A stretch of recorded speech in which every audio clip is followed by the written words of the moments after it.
올 한 해 우리 2019년도 신월동 교회에 주신 표가 있죠. 어떤 표입니까? 더 큰 영광을 보이는 교회. 나중 영광이 앞으로 이 교회를 통하여서 나중 영광이 이전 영광보다 더 크리라 하시는 말씀대로 그렇게 될 줄 믿습니다. 몇 주 동안에는 이 하나님의 영광, 이 영광이 우리 교회에 임하게 하기 위해서, 우리 가정 속에 임하게 하기 위해서 어떠한 삶을 살아야 되는지, 이 영광이 있을 때와 없을 때 어떠한 역사들이 나타나는지 함께 비교해 가면서 우리가 은혜 받는 귀한 시간 되기를 원합니다. 먼저 이 영광이라고 하는 거요, 이전 영광보다 나중 영광이 더 클 것이라고 할 때, 이 영광이라는 것은 어떤 영광을 얘기하냐면 하나님의 영광입니다. 하나님의 영광, 더 구체적으로 얘기하면 뭐냐면 하나님이 함께 계시는 증거를 얘기하는 것이에요. 여러분, 하나님께서 저와 여러분의 가정 속에 함께하는 한 해가 되기를 간절히 축원합니다. 또 하나님의 영광이 우리가 섬기고 있는 귀한 제단에 함께하기를 간절히 축원합니다. 함께 계신다고 하는 증거, 역사들이 이전보다 더 많은 한 해가 되기를 간절히 축원합니다. 그런데 성경에 보면 이 하나님의 영광이 더 크게 나타날 수도 있고, 아예 하나님의 영광이 가정이나 민족을 떠나는 경우가 있더라고요. 오늘 말씀 가운데서는 이 하나님의 영광이 떠났던 엘리 제사장 가문과 이스라엘을 살펴보면서 어떻게 하면 이 하나님의 영광이 머물지 않고 떠나게 되는가, 또 떠나게 되면 어떠한 일들이 벌어지는가, 그것을 살펴보면서 함께 은혜 받는 저와 여러분 되기를 간절히 축원합니다. 먼저 첫째로 엘리 제사장의 가문과 이스라엘의 몰락이 오늘 본문 속에 기록되고 있는데, 결론적으로 얘기하면 무엇 때문에 이렇게 몰락됐다고 얘기합니까? 한번 사무엘상 4장 21절 22절 말씀 한번 같이 찾아서 읽어보겠습니다. 사무엘상 4장 21절부터 같이 읽습니다. 이르기를 영광이 이스라엘에서 떠났다 하고 아이 이름을 이가봇이라 하였으냐. 잠깐만요. 이게 무슨 내용이냐면 엘리 제사장의 자녀들이 있었는데 홈니와 비느하스라고 하는 그 제사장의 아들들이 있었죠. 이 아들들도 제사장이었습니다. 그런데 하나님의 법궤를 가지고 전쟁터 블레셋 나라와의 싸움에 나갔었는데, 이 법궤를 지키다가 그만 죽음을 당하게 됩니다. 홈니와 비느하스 아들이요. 또 이 언약궤 법궤를 빼앗기고 맙니다. 이 블레셋 나라가 뺏어가죠. 이 이야기를 들었던 엘리 제사장이 98세가 되었는데 노년에 집 앞에서 듣고 있다가 이 비보를 듣고 충격에 받아서 뒤로 자빠졌는데 목뼈가 부러져서 그 자리에서 즉사하게 되지요. 이러한 일이 가정 가운데 이 엘리 제사장 가문 가운데 일어나면서 그 살아있던 그 비느하스의 아내가 있었죠. 엘리 제사장의 며느리죠. 이 며느리가 그 소식을 들으면서 안 그래도 아기를 갖고 있었는데 그 스트레스와 충격 때문에 조산기가 생기면서 잉태하게 됩니다. 결국 잉태하면서 죽음을 맞이하게 되는데 아들을 낳게 되죠. 그 장면이 오늘 지금 읽는 4장 21절 말씀이에요. 그 이름을 짓는 모습인데 다시 한번 처음부터 읽어볼까요? 21절부터 같이 봉독합니다. 이르기를 영광이 이스라엘에서 떠났다 하고 아이 이름을 이가봇이라 하였으니 하나님의 궤가 빼앗겼고 그의 시아버지와 남편이 죽었기 때문이며, 22절 또 이르기를 하나님의 궤를 빼앗겼으므로 영광이 이스라엘에서 떠났다 하였더라. 이 엘리 제사장의 며느리 비느하스의 아내된 이 며느리가 조산을 하면서 그만 죽음을 당하게 됩니다. 그러면서 아이를 낳고서 죽기 전에 이 아이의 이름을 지어주죠. 이름을 뭐라고 짓냐면 이가봇이라고 하는 이름을 지어줍니다. 이가봇의 뜻은 뭐냐면 영광이 이스라엘을 떠났다, 하나님의 영광이 이스라엘을 떠났다, 그러한 뜻으로 이름을 지어주게 되는 것이죠. 이스라엘, 하나님의 영광이 이스라엘뿐만 아니라 이 엘리 제사장 가문 가운데서 떠났다고 하는 것이에요. 그러면 이렇게 둘째로 하나님의 영광이 그들에게서 떠난 이유는 무엇입니까? 하나님의 영광이 어떤 가정은 어떤 민족에게는 임하는데 어떤 가정에서는 이렇게 떠나게 되는, 어떤 민족이 떠나게 되는 이유는 무엇입니까? 크게 세 가지를 오늘 같이 말씀을 나누려고 하는데, 첫째는 예배를 멸시했기 때문입니다. 예배를 소홀히 했기 때문이에요. 여러분 사무엘상 2장 17절 말씀 볼까요? 사무엘상 2장 17절 말씀 같이 한 목소리로 봉독하시겠습니다. 이 소년들의 죄가, 잠깐만, 이 소년들은 누굴 얘기하냐면 엘리 제사장의 두 아들 얘기합니다. 홈니와 비나스, 그리고 그의 사환들을 얘기하죠. 이 소년들의 죄가 어떤 죄냐면 이 재물을 갖고 오면 이 제사장들이 예배를 잘 도울 수 있도록 협력해야 되는데 하나님께서는 이 태운 거 좋아하지 않고 날 거 좋아한다 그래갖고 막 재물들의 욕심을 가지고 재물들을 뒤로 빼앗기기도 하고 혹은 또 성추행하고 간음하기도 하고 그러한 일들을 행한 것이죠. 이 소년들의 죄가 계속 읽어볼까요? 여호와 앞에 심히 크면 그들이 여호와의 제사를 뭐하였습니까? 멸시하였습니다. 거기 멸시했다는 말에 한번 동그라미 쳐보실래요? 멸시했다는 건 소홀히 했다라는 말로 표현할 수 있지만은 근데 그 원어를 보니까요, 히브리어로 니아추라는 히브리어 원어입니다. 니아추는 뭐냐면 소홀히 하다, 또 하나의 그 뜻은 뭐냐면 회방하다라는 뜻을 갖고 있어요. 회방하다. 여러분 제사장이라면 예배를 드리지 않는 백성들에게 오히려 독려해 갖고 여러분 하나님께 예배 드려야 됩니다. 나옵시다. 예배는 이렇게 드려야 됩니다. 인도해야 될 제사장이 오히려 예배를 뭐 했다는 거예요? 회방했다는 거예요. 회방했다. 어떻게 이런 일이 있을 수 있습니까? 재물을 가져오면 재물을 빼앗아 가고 그러면서 예배를 못 드리게 하고 오히려 예배 드리러 온 성도들을 막는 그러한 일들을 벌이게 된 것이죠. 여러분 예배의 태도는 하나님에 대한 태도입니다. 다시 한번요. 여러분이 예배를 어떻게 드리냐는 것은 하나님에 대한 태도입니다. 하나님을 존중히 여기는 사람은요, 예배를 소홀하게 다루지 않습니다. 예배를 존중하게 여기고 예배를 사모하며 드리는 것이죠. 그게 하나님에 대한 예배의 태도이기 때문입니다. 여러분 예배를 멸시하다가 하나님의 영광이 떠난 이러한 엘리 제사장 이 가문과 같은 삶이 되지 않기를 간절히 축원합니다. 두 번째는 하나님의 말씀을 듣지 않고 자신의 소견대로 행했기 때문입니다. 하나님께서 영광, 하나님의 임재하시고 함께 하심으로 날마다 그들의 삶 가운데 역사해야 되는데 이 하나님의 음성, 말씀을 듣지 않고 자신들의 소견대로 떠들고 말하기 때문에 하나님께서 개입하지를 못하는 것이죠. 한번 사사기 21장 25절 말씀 볼까요? 여러분 성경마다 그 권의 그 책에 요절들이 있어요. 예를 들면 성경 전체의 주제는 어디에 담겨져 있냐면 요한복음 3장 16절 말씀에 담겨져 있어요. 우리 한번 암송해 볼까요? 하나님이 세상을 이처럼 사랑하사 독생자를 주셨으니 이는 그를 믿는 자마다 멸망하지 않고 영생을 얻게 하려 하심이라. 성경 전체의 주제는 요한복음 3장 16절. 그 다음에 사도행전 말씀이 길게 있는데 사도행전의 핵심 성경 구절이 있습니다. 그게 어디냐면 사도행전 1장 8절에 나와 있는 말씀이죠. 아마 여기 오른편에 여러분들이 보시는 오른편에 성경 구절이 나와 있죠. 한번 같이 읽어볼까요? 오직 성령이 너희에게 임하시면 너희가 권능을 받고 예루살렘과 온 유대와 사마리아와 땅끝까지 이르러 내 증인이 되리라 하시니라. 여러분 그 사도행전의 요절은 뭐냐면 사도행전 1장 8절에 있는 말씀이에요. 그러면 사사기 말씀이 있는데 사사기의 요절은 뭘까요? 사사기의 요절은 사사기 21장 25절에 있는 말씀이에요. 한번 21장 25절 사사시대 때는 어떠한 삶을 살았는지 요약해서 기록하고 있는 건데 한번 같이 봉독해 봅니다.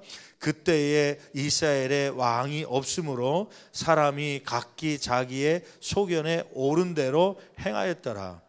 여러분 그 당시에 이스라엘에 왕이 없었습니다. 그런데 왕이 없었던 게 아니라 사실은 있었죠. 그 왕은 누구입니까? 하나님이시죠. 하나님을 왕으로 삼고 살기를 원했는데 이스라엘 백성들이 하나님을 왕으로 삼지 않고 자신들이 주인인 것처럼 자신들의 소견대로 산 거예요.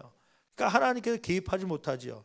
사무엘상 3장 1절 말씀 볼까요? 거기 사무엘상 3장 1절 오늘 본 말씀 속에 한 장 앞에 있는 것인데 이 사무엘이 있을 시기에는 워낙 사람들이 자기 소견대로 살기 때문에 하나님의 말씀이 임하지 않습니다. 한번 3장 1절 같이 한 목소리 봉독합니다. 이 사무엘이 엘리 앞에서 여호와를 섬길 때에는 여호와의 말씀이 뭐해서요? 희귀하여 이상이 꿈이 환상들이 흔히 보이지 않았더라. 여호와의 말씀이 희귀하다. 왜 그러냐면 자기의 소견들이 너무 많은 거예요. 자기의 생각이 너무 많고 하나님의 말씀을 듣지 않으려니까 하나님이 임재하고 역사할 수가 없는 것입니다. 희귀했다고 하는 것은 그 원어적으로 뜻을 보니까 보배롭다라는 뜻인데, 값비싼 보석처럼 찾기가 매우 어려울 정도로 그렇게 하나님의 음성이 임하지 않았다는 거죠. 왜냐하면 자기의 소견이 많으니까요. 지난주에 책을 읽는데 그런 재밌는 글이 있더라고요. 어느 부인이 남편에게 와서 성형수술을 하겠다고 이제 허락을 받는 거예요. 여보 나 성형수술 하려고 그래. 오늘 성형외과에 갔더니 그 성형외과 의사 선생님이 근데 입이 너무 커갖고 양쪽으로 두 바늘만 꼬매면 아주 앵두 같은 입술이 돼갖고 예쁠 거라고 그렇게 얘기하더라고. 나 성형수술 하게 좀 도와줘, 허락 좀 해줘. 남편이 못 들은 척하고 신문만 보고 있죠. 여보 좀 얘기 좀 해봐. 성형수술 하려고 그러는데 자꾸 옆에서 이제 아내가 재촉하니까 남편이 좀 듣기 계속 버티다가는 자기가 더 힘들 것 같으니까 대답을 합니다. 그래. 그런데 성형수술비가 얼마나 된다는 거야? 아내가 얘기합니다. 드디어 말했으니까 좀 마음이 열렸나 하고서 50만 원이래요. 50만 원. 50만 원만 주면 넓은 큰 입을 조금 두 바늘 꼬매 갖고 하면 예뻐진대요. 그랬더니 그 남편이 얘기합니다. 그래? 그럼 그 의사한테 100만 원 줄 테니까 입을 모두 봉해달라고 부탁 좀 해봐요. 하도 말이 많으니까 입을 아예 100만 원 줄 테니까 봉해달라고. 여러분 가끔가다 하나님께서는 그런 마음 아닐까요? 우리에게 말씀하고 싶은데 너무 소견이 많은 거예요. 자기들의 경험이 많은 거예요. 자기들 생각이 많은 거예요. 개입하고 싶은데 하나님의 영광이 나타나야 되는데 자기의 소견이 많으니까요 말씀이 임하지 않습니다. 그래서 사사시대 때는 말씀이 희귀했던 거예요. 보석 찾는 것보다 더 어려웠던 것이죠. 여러분 세 번째는 왜 하나님의 영광이 이렇게 떠나게 되었습니까? 하나님보다 세상의 것들을 더 사랑했기 때문인데, 한번 잠깐 그 말씀 보기 전에 요한복음 14장 21절 말씀, 아까 놓친 말씀인데요. 요한복음 14장 21절 말씀 볼까요? 여러분 하나님의 말씀을 지키지 않으면, 듣지 않으면 어떻게 된다고 말씀합니까? 요한복음 14장 21절 중요한 말씀이라 한번 같이 읽어봅니다. 나의 계명을 지키는 자라. 그 계명이라는 것은 말씀을 얘기하는 거죠. 말씀을 지키는 자라야. 그 다음에요, 나를 사랑하는 자니 나를 사랑하는 자는 내 아버지께 사랑을 받을 것이요 나도 그를 사랑하여 그에게 나를 뭐하리라? 나타내리라. 나의 말씀을 지키는, 나의 계명을 지키는 자에게 그에게 나를 나타내리라. 그런데 이 이스라엘 백성들은 하나님의 말씀을 듣지 않은 거예요. 행하지도 않을 뿐만 아니라 듣지 않으려고 하니까 소견만 많으니까 하나님께 나타나지 않는 것이죠. 세 번째는 하나님보다 세상의 것들을 더 사랑했기 때문에 하나님의 영광이 떠나가게 된 것입니다. 사무엘상 2장 29절 말씀 볼까요? 같이 한 목소리로 봉독합니다. 너희는 어찌하여 내가 내 처소에서 명령한 내 제물과 예물을 밟으며, 이거 누가 얘기하는 거냐면 하나님께서 막 한탄하며 이 엘리 제사장과 이스라엘 백성들에게 얘기하는 것이죠. 너희는 어찌하여 내가 내 처소에서 명령한 내 제물과 예물을 밟으며, 그 다음에요, 네 아들들을 나보다 더 어떻게 여겼다는 거예요? 중히 여겨 내 백성 이스라엘이 드리는 가장 좋은 것으로 너희들을 살찌게 하느냐. 네 아들들을 나보다 왜 더 중히 여기냐. 중히 여기다는 말을 보니까 히브리어로 카바드라는 말을 쓰는데, 카바드, 이 말은 무겁게 여기다 혹은 영광이라는 뜻을 갖고 있어요. 그러니까 하나님께 영광을 두고 하나님을 무겁게 중히 여겨야 되는데, 귀중하게 여겨야 되는데, 누구를 귀중하게 여기는 거예요? 하나님보다 아들을 더 귀중하게 여긴 것이죠. 세상 것들을 더 좋아한 것입니다. 요한 1서 2장 15절 말씀 보니까 이렇게 기록하고 있습니다. 요한 1서 2장 15절 같이 봉독합니다. 이 세상이나 세상에 있는 것들을 뭐하지 말라? 사랑하지 말라. 누구든지 세상을 사랑하면 아버지의 사랑이 그 안에 있겠다는 거예요, 있지 않겠다는 거예요? 그 아버지의 사랑이 있지 아니할 것이다. 여러분 세상을 하나님보다 더 사랑하면요, 하나님께서 개입하지 않고 그들 안에 있지도 않겠다고 하는 말씀이죠. 왜 이 엘리 제사장 가문의 이스라엘 백성들 안에 하나님의 영광, 하나님께서 떠나셨습니까? 그 이유는 그 세상을 더 사랑했고 아들을 사랑하고 하나님보다도요. 그리고 예배를 멸시하고 하나님의 말씀을 듣지 않으려 하니까 하나님은 떠나게 된 것이죠. 그러면 하나님이 떠난, 하나님의 영광이 떠난 엘리 가문과 또 이스라엘은 어떻게 되었다는 거예요? 한번 사무엘상 4장 2절 4절 말씀 보면 블레셋과의 싸움에서 완패합니다. 처음 싸움에서요. 4장 2절 말씀 보면 군사들이 나가지요. 블레셋과의 싸움에서. 근데 몇 명이 죽었다는 거예요? 거기에 2절 말씀 보니까 몇 천 명이요? 4천 명이. 사무엘상 4장 2절의 말씀에 보면 4천 명이 죽죠. 그래갖고 백성들이 모였습니다. 한번 4장 3절 말씀 읽어볼까요? 4장 3절 같이 한 목소리로 봉독합니다. 백성이 진영으로 돌아오매 이스라엘 장로들이 이르되 여호와께서 어찌하여 우리에게 오늘 블레셋 사람들 앞에 패하게 하셨는가? 저기 잠깐만 보세요. 이스라엘 장로들이 그 백성들 앞에 나와서요 신앙적으로 교훈하고 해야 되는데 이 장로들이 신앙적으로 교훈하지 않습니다. 신앙이 오래된 사람들이죠. 하나님을 잘 믿고 있다고 하는 생각하는 나이가 많은 이 장로들이 나와서요 뭐라고 얘기하냐면 여호와께서 어찌하여 우리에게 오늘 블레셋 사람들 앞에 패하게 하셨는고? 그 책임을 누구한테 돌리는 거예요? 하나님께 돌리는 거예요. 여러분, 하나님의 영광, 하나님의 임재가 없는 가정이 되고 개인이 되면요 나타나는 특징이 있습니다. 그것은 뭐냐면 책임 전가입니다. 불평과 원망을 다른 사람에게 쏟아붓습니다. 다른 사람에게 뿐만 아니라 나중엔 누구한테 올리냐면 그 책임을 누구 때문에 하는 거예요? 하나님 때문에 그렇다고. 하나님의 함께 하시지 않는 삶이 되면 이런 거 원망과 불평, 때로 하나님을 원망하는 삶을 살게 되는 것이죠. 그러면서 어떻게 하는 거예요? 패하게 하셨는 거, 그들의 계략은 뭡니까? 전략은 다 계속 읽어볼까요?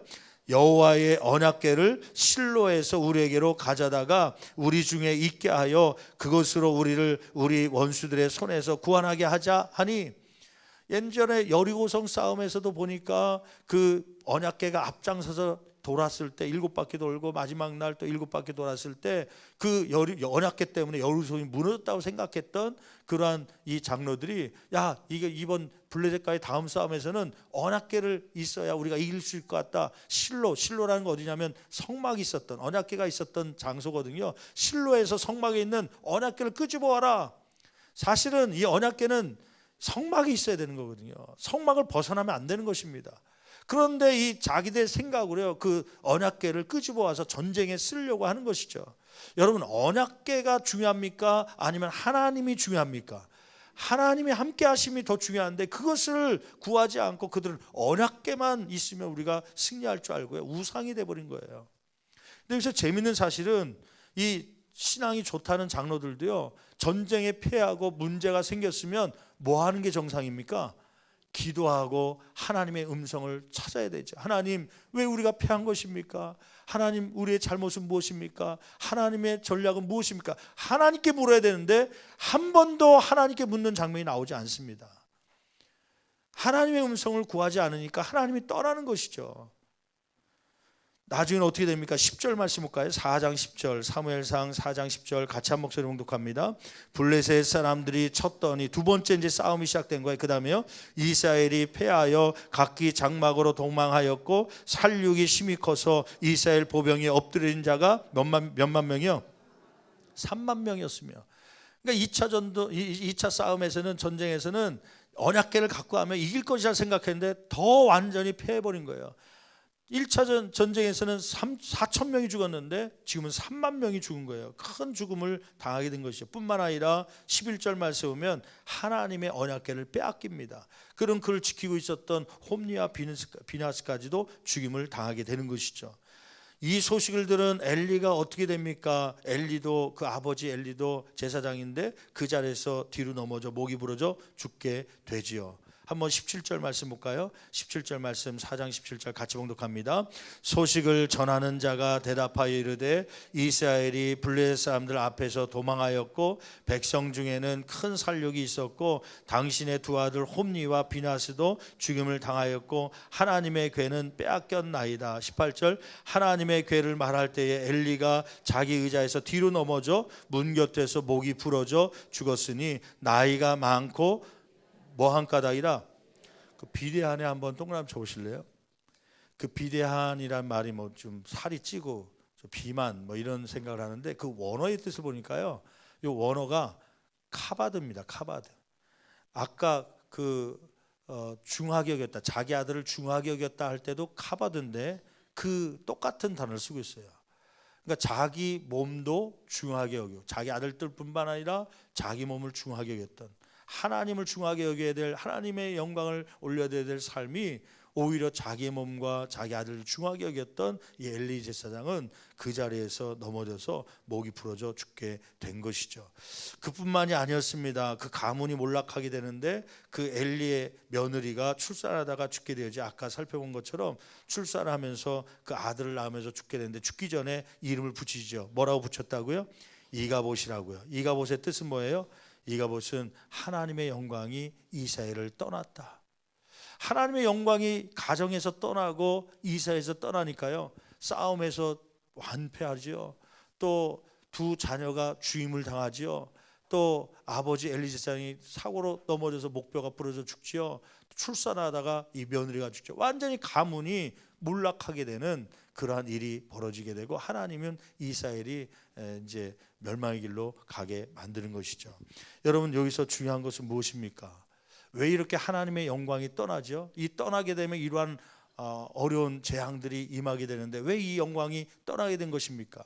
아까 얘기했던 예배를 멸시하였다, 하나님의 말씀을 듣지 않고 자기 소견대로 행하였다. 또 세 번째는 뭐죠?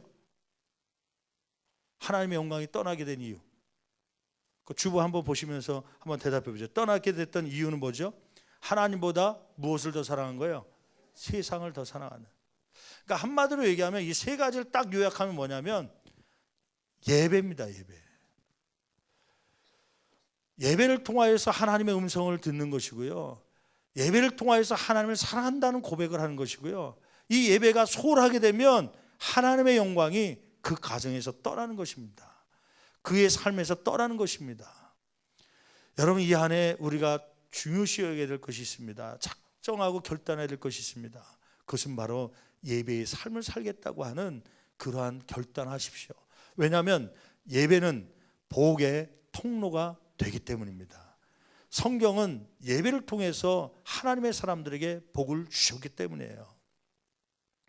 우리가 잘 알듯이 야곱이라는 사람이 하나님의 복을 받는데 베델르판에서 그는 그 형이 자기를 에서가 죽이려고 하니까 삼촌 집으로 도망치면서 베델르판에서 그는 꿈속에 하나님을 보고서 하나님이 여기도 계시구나 감사한 마음으로 감사 예배를 드리잖아요. 자기가 돌베개했던 돌베개를 세우고 자기가 전 재산 그 기름병을 다 깨트리고 그 위에다 부으면서 하나님께 예배를 드립니다. 그랬더니 하나님은 나중에 축복하시는데 나중에 이곳에 올 때는 막 2대를 이루는 큰 거부가 돼서 돌아오게 하시는 것이죠. 여러분, 아브라함이 믿음이 참 좋은 사람은 아니었습니다. 믿음의 조상이라고 얘기하는데요, 사실은 본토 친척 아비집을 떠나라 했는데도 제대로 떠나지 않고 롯을 조카를 데리고 또 오지요. 또 이 땅 가나안 땅에서 네 자손에게 번성케 하고 복을 주겠다고 하나님께 약속하셨음에도 불구하고 조금 있다가 금방 기근이 있자 그 가족들을 데리고 저 애굽 세상 가운데 내려갑니다. 그 믿음이 있는 행위입니까? 믿음이 없는 사람이죠. 근데 왜 아브라함이 하나님 앞에 믿음의 조상 또 이렇게 많은 사람에게 칭찬받게 되냐면 그는 한 가지 철칙이 있었어요. 그것은 뭐냐면 예배의 삶입니다. 그는 이동할 때마다, 그는 다른 곳으로 장막을 칠 때마다 거기에 따라붙는 그 문장이 하나 있습니다. 그것은 뭐냐면 그곳에서도 여호와의 이름을 불렀더라, 그곳에서 단을 쌓았더라. 예배에 단을 쌓은 거죠. 그는 가는 곳마다 여호와의 이름을 부른 것입니다. 예배의 삶을 사니까 하나님은 아브라함에게 복을 주신 것입니다. 솔로몬 하면은 지혜의 왕입니다. 그는 일반 사람들이 갖지 않은 지혜가 있어 갖고요, 많은 세계의 왕비들이 또는 왕들이 찾아와서 그 지혜를 얻으려고요.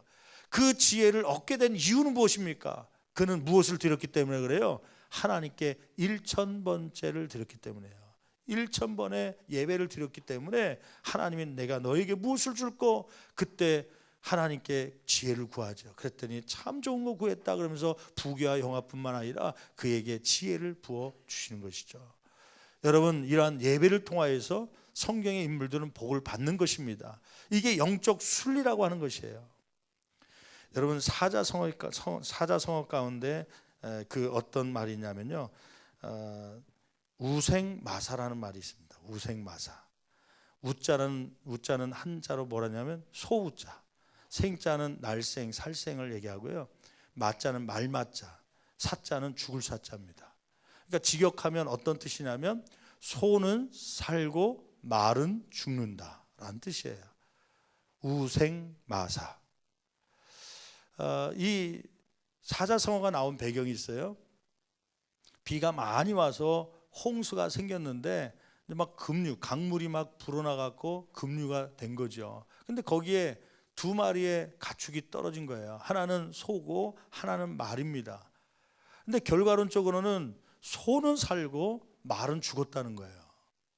근데 재밌는 사실은 수영을 누가 잘하냐면요, 소보다는 누가 더 잘하냐면 말이 잘합니다. 말 수영하는 거 보셨어요? 막 서부 영화 보면 계곡 같은데 막 그 시냇가도 막 수영해서 나가잖아요.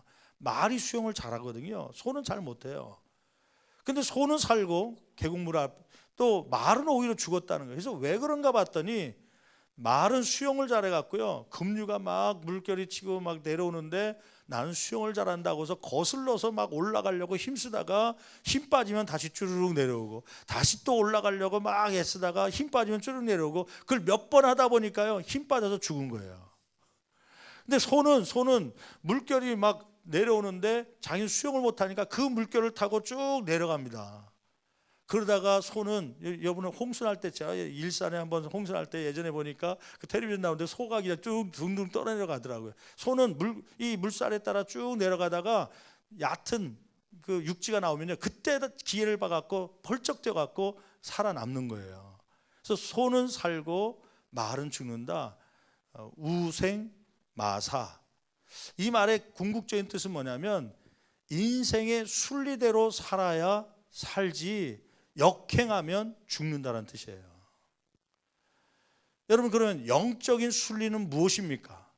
영적인 순리는요, 이 복을 받기 위해서는 하나님은 예배를 통하여서 우리에게 복을 주시는 분이에요. 거꾸로 오늘 말씀처럼 예배를 멸시하고 소리하면 하나님의 영광이 여러분의 가정 속에서 떠나게 됩니다. 하나님의 영광이 머물게 하기 위해서는 예배의 삶을 사는 것이죠. 요한 3서 2절 말씀에 보면 사랑하는 자여 네 영혼이 잘된 같이 네가 범사가 잘되고 강건하기를 내가 원하노라. 여러분, 영적인 순리는 뭐냐면 강건하기 전에, 범사가 사업장이 잘 되기 전에 뭐가 먼저 잘 돼야 되는 거예요? 영혼이 잘 돼야 되는 것입니다. 그게 순리입니다. 그 순리에 따라서 신앙생활을 하지 않으면 하나님의 영광이 떠나고 결국 이 엘리 제사장과 이스라엘과 같은 삶이 될 수밖에 없는 것이죠. 여러분, 근데 이러한 삶 가운데 하나님의 영광이 떠나는 엘리 제사장의 가문처럼 몰락하는, 이스라엘이 몰락하는 광경 가운데, 그런데 딱 한 사람, 하나님의 마음에 흡족한 사람이 하나 있었어요. 누구냐면 사무엘이라고 하는 사람입니다. 사무엘에 대해서 이렇게 기록하고 있는데, 사무엘상 3장 3절 말씀 볼까요? 사무엘상 3장 3절 말씀 우리 같이 한 목소리로 봉독하시겠습니다. 하나님의 등불은 아직 뭐하지 않았으며 꺼지지 않았으며. 여러분, 희망적인 건 뭐예요? 하나님의 등불은 아직 꺼지지 않았다. 완전히 하나님의 영광이 없어진 건 아니에요. 그 다음에 사무엘은요, 사무엘은 하나님의 궤 있는 여호와의 전 안에 누웠더니. 다른 사람들은 자기의 소견대로 생활하려고 하고 예배를 멸시하고 하나님의 전을 가까이 하지 않는데, 이러한 시기에 사무엘은 오히려 하나님의 궤 있는, 하나님의 말씀의 언약궤가 있는 그 여호와의 전 안에 누워서 잠을 자고 있었습니다. 여러분, 이 여호와의 전 안에는 따뜻해서 거기 잠자기 좋은 시원한 곳이기 때문에, 그러한 곳이기 때문에 자는 것입니까? 아니요. 불편하고 딱딱하고 힘들지요. 그럼에도 불구하고 성전이 좋았어요. 하나님이 계신 곳이 좋아서 예배의 삶을 살려고요. 하나님의 말씀을 듣고 싶어서 그는 언약궤 옆에 누워 있는 것입니다. 여러분, 사무엘은 인간적인 눈으로 봤을 때는요, 그는 좋은 환경 속에서 자란 좋은 사람이 될 만한 사람이 아니라 불량 학생으로 자랄 만한 환경이었습니다. 왜냐하면 사무엘이 태어나자마자 그 가정 환경을 보면 아버지는 하나인데 엄마는 2명이에요. 불우 가정 환경이죠. 또 그는 젖을 떼자마자 엄마가 버립니다. 우리는 좋게 해석해서 하나님 앞에 바쳤다 그러는데요, 인간적인 생각으로 어린아이가 그거 압니까? 2살, 3살짜리가 젖 떼면서 엄마가 버리고 가는데 뭐 좋다고 엄마 잘 신앙생활 하다가 나중에 만나요 그렇겠습니까? 울고 불고 난리쳤겠죠. 그는 엄마로부터 버림받습니다. 성전에 맡기죠. 제사장에게 맡기죠. 너는 앞으로 이 성전에서 잘 자라가면서 훌륭한 인물이 돼야 된다. 눈물을 머금고 엄마는 버리고 가고, 이 아이는 응애응애 울면서 엄마를 떨어지지 않으려고 했지만 결국 떨어져서 삶을 삽니다. 엄마의 사랑을 제대로 받지 못하고 자라가는 것이죠. 그런 아이가 잘 되겠습니까? 세상적인 심리학적으로 상담학적으로 보면요, 이런 아이들은 문제가 될 가능성이 많은 것이죠. 더군다나요, 그의 주변의 친구들은 어떤 친구들이 모여 있었냐면 엘리 제사장의 아들들, 홈리와 비나스가 친구거든요. 그 성전에 같이 자랐던 친구거든요. 근데 이 친구들은 불량 제사장이에요. 이 재물들 갖고 오면 훔쳐먹고요, 여자들 오면 강간하고 막 그러는 불량 청소년입니다. 그런 친구들 옆에서 사무엘은 그 환경에 휩쓸리지 않고 그는 예배의 삶을 산 것입니다. 하나님의 영광이 이스라엘을 떠나지만 나중에 다시 회복되는 이유는 누구 때문에 그래요? 이 사무엘 때문에 그렇습니다. 여러분, 이 사무엘 같은 존재가 되시기를 간절히 축원합니다. 여러분의 가정에 사무엘이 되십시오. 또 여러분의 구역에 사무엘이 되십시오. 그래야므로 하나님의 영광이 그 가정에 머물게 하십시오. 여러분, 인생인 2가지 인생이 있다고 그러죠. 하나는 온도계 같은 인생이라고 하잖아요. 온도계는요, 날씨가 더우면 수은주가 쫙 올라갑니다. 게다가 날씨가 또 추우면 수은주가 쑥 내려갑니다. 환경에 따라서 변화가 심한 것이 온도계입니다. 그런데 온도 조절기가 있다고 그러잖아요. 온도 조절기는 날씨에 상관없이 그 온도를 유지하는 사람이에요. 여러분, 온도계 같은 삶을 사는 사람은 누구냐면 주변에 누가 있냐에 따라서 환경이 또 좋으면 신앙이 좋다가도 조금만 고난이 오면 쑥 빠져갔고요, 하나님이 있냐 없냐 찾는 온도계 같은 사람이 있어요. 그런데 어떤 환란이 있고 어떤 환경이 있을지라도 그 환경을 오히려 지배하고 가는 온도 조절기 같은 인생이 있는 것이죠. 사무엘은 그런 사람 아닙니까? 비록 홈리와 비나스가 주변에서 불량한 사람들이 있지만, 또 그 당시에 사람들은 엘리 제사장부터도 예배를 소홀히 하지만 그는 성전에 가까이 있어서 하나님을 예배했던 그런 삶을 살았기 때문에 하나님은 그를 통해서 역사하시는 것입니다. 여러분, 오늘 말씀을 통해서 우리가 깨닫는 것은 무엇입니까? 영적 순리를 밟으십시오. 하나님의 영광은 예배의 삶을 사는 사람을 통해서 임하고 계신 것입니다. 이전 영광보다 나중 영광이 더 크기를 원한다면 예배의 삶을 사십시오. 이렇게 예배를 소홀히 하게 되면, 멸시하게 되면 하나님은 있던 영광마저도 떠나게 되게 만든 것입니다. 에덴 동산에 선악과가 있었죠. 선악과를 동산 구탱이에다가 구석에다가 이렇게 세워놨으면 좋았을 텐데, 하나님은 하필 선악과를 에덴 동산 중앙에 갖다 놓은 것입니다. 아니, 하나님은 왜 우리를 유혹하려고 왜 중앙에 갖다 놨는가, 그렇게 생각할 때가 있죠. 그러니까 따먹은 거 아닌가. 근데 하나님은 따먹으라고 둔 것이 아니라 이것을 너희들이 왔다 갔다 할 때마다 이 선악과는 너희들은 먹을 수 없고 하나님만이 먹을 수 있는 것, 하나님은 창조주이시고 너희들은 피조물에 불과하다는 것을 항상 기억해야 된다. 너희들이 먹지 말아야 될 그러한 것이 있고 너희들은 피조물임을 기억해라. 그러한 뜻으로 선악과를 가운데다 심어놓은 것이거든요. 여러분, 우리의 현대판 신앙생활 가운데 선악과가 있죠. 물질의 선악과가 있습니다. 모든 것이 다 하나님 것인데 그 하나님의 것을 고백하기 위해서 하나님께서 구별되라고 말씀하신 게 있어요. 11조 예물이죠. 시간의 선악과가 있습니다. 모든 시간은 하나님의 것인데, 하나님 주신 것인데 이것만큼 너희들은 먹지 말아야 된다고 주신 것이 있죠. 그건 뭐냐면 안식일입니다. 주일입니다.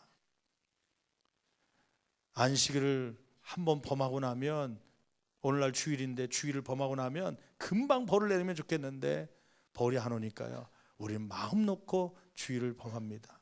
살기 힘드니까, 먹기 힘드니까. 그래서 나는 이걸 해야 됩니다. 근데 여러분, 하나님의 예배를 멸시했던 홈리와 비나스, 엘리 제사장 가문이요, 그 가정에 하나님의 영광이 떠나기 시작합니다. 결국은 그 가정에 큰 어려움과 재앙이 닥치게 되는 것이죠. 여러분, 하나님의 것을 훔치지 마십시오. 하나님의 것을 온전히 드리십시오. 선악과를 따먹지 마십시오.